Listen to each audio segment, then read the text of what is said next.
Chipo walked through the market wearing the same faded dress. Her sandals were worn out. Her hair never styled. People moved away whenever she came close. She looks homeless, they said. She probably begs for food. Stay away from her. The whispers followed her everywhere she went. Yet, Chipo never responded. She simply smiles whenever she hears or feels the criticism and quietly continued walking. One afternoon, she entered Mumba's grocery store. The moment she stepped inside, customers started complaining. Why is she here again? She's making everyone uncomfortable. Mumba walked towards her and asked her, "Madam, what exactly do you want?" Chipo slowly reached into her old handbag and everyone held their breath.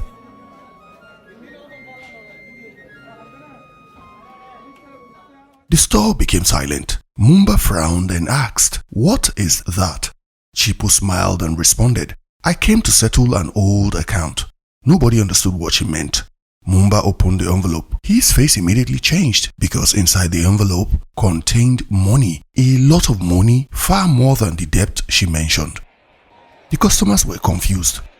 If she has so much money, why then does she look like this? Before anyone could ask questions, Chipo quietly turned and left. As she walked away, Mrs. Banda whispered, "Something isn't right about this woman," but she had no idea how right she was.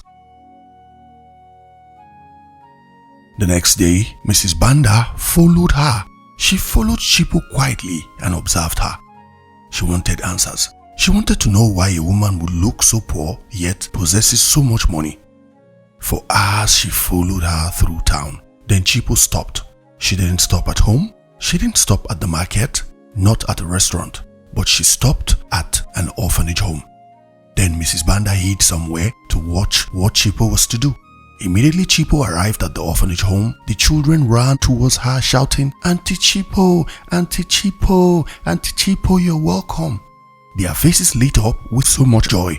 Then Chipo handed food, books, and school supplies to the children. The orphanage director hugged her warmly.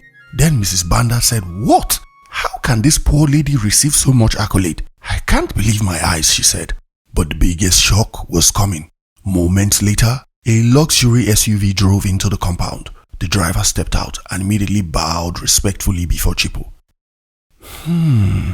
Who exactly is this woman?" Mrs. Banda said to herself.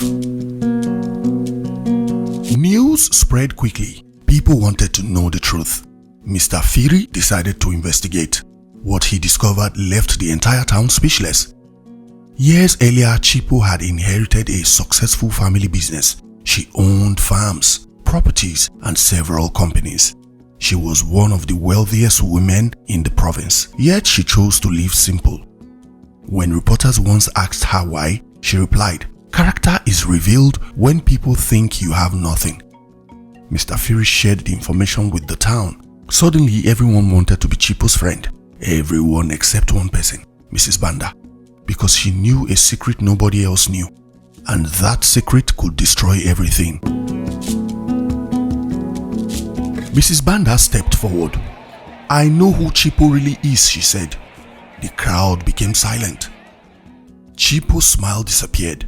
For the first time, she looked nervous. Mrs. Banda held up an old photograph. Gaps filled the air.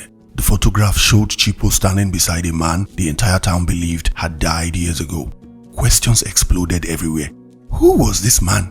Why had Chipo hidden the truth? And what happened all those years ago? People questioned. Chipo looked around at the crowd. Then she said, "If you truly want to know who I am, you must hear the whole story." The crowd stood frozen because what happened next changed everything they thought they knew about her.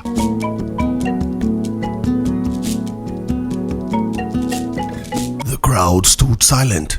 Nobody moved. Nobody spoke. Even the children stopped making noise. Then Mrs. Banda held the old photograph high above her head. The photograph showed a young girl standing beside a man. That girl was Chipo, and that man was her father. Tears rolled down Chipo's face. For years she had prayed that this day would never come. But Mrs. Banda stepped closer. "Tell them the truth, Chipo." The villagers looked from the photograph to Chipo. Nobody understood. "What truth?" someone asked. Chipo lowered her head, then she spoke. "My father was not a thief." The crowd became restless. Many of the older villagers exchanged nervous glances. Years earlier, Chipo's father had been blamed for the disappearance of community funds. The accusations destroyed him. People mocked him. Friends abandoned him. Business partners left him. Even children were warned to stay away from his family. The shame became too much. A few years later, he died broken. Young Chipo watched everything. She watched people insult her father. She watched her mother cry herself to sleep. She watched her family lose everything, and then she made a promise. One day, she would clear her father's name. The crowd listened in silence. Mrs. Banda then revealed the truth. Before his death, Chipo's father had secretly left documents with her. Documents proving he had never stole the money. The real culprit had hidden the truth for decades.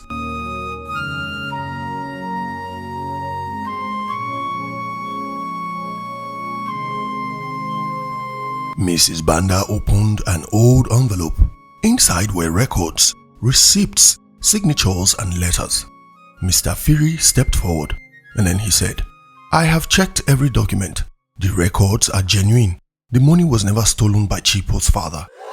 Gasps spread through the crowd. People covered their mouth. Others began crying. Then Mr. Firi continued, "The missing money was secretly recovered years ago. The person responsible confessed before his death, but the confession was never made public." The entire village froze. For decades, they had hated an innocent man. For decades, they had judged the wrong person. Chipo wiped her tears away. "I became successful because I wanted my father's name to mean something again," she said. "I built businesses. I bought farms. I created jobs. I helped orphanages. I paid school fees, but I never wanted recognition." The crowd stared at her. Then she continued, "I dressed simply because I never wanted people to respect me because of money. I wanted to know how people treat those they think have nothing." Nobody could look her in the eyes. Mumba stepped forward first, then Mrs. Banda, then the market women. One after another, they apologized. Some cried openly, others knelt. But Chipo shook her head and said, "No." The crowd looked confused. "I did not come back for revenge. I came back for healing." She slowly looked toward the center of the crowd, then said, "My father spent his final years carrying a burden that never belonged to him. Let it end today." The silence became overwhelming. Then an old man stepped forward. He was one of the elders who had publicly condemned Chipo's father years ago. His hands trembled. His voice cracked. "We failed him," he said. The old man dropped to his knees. Soon another elder followed, then another, and then another. Within moments, many of the elders who had judged Chipo's father were kneeling in tears. The entire village watched. For the first time in decades, the truth had finally come out. Mrs. Banda smiled through tears. "This is what your father waited for." Chipo looked toward the sky. The setting sun painted the village gold. She whispered softly, "Father, your name is clean again." Tears flowed freely through the crowd, but Chipo's final words would stay with them forever. Never judge a person by what they wear. Never judge a person by where they live. Never judge a person by what they own, because some of the richest people wear simple clothes and some of the poorest people carry the biggest hearts. With that, Chipo turned and walked away. Nobody stopped her. Nobody called her back. The crowd simply watched. This time, not with suspicion, not with judgment, but with respect. And as the sun disappeared behind the horizon, the village finally understood the lesson they should have learned years ago. To know a book, you must read the pages, not the cover.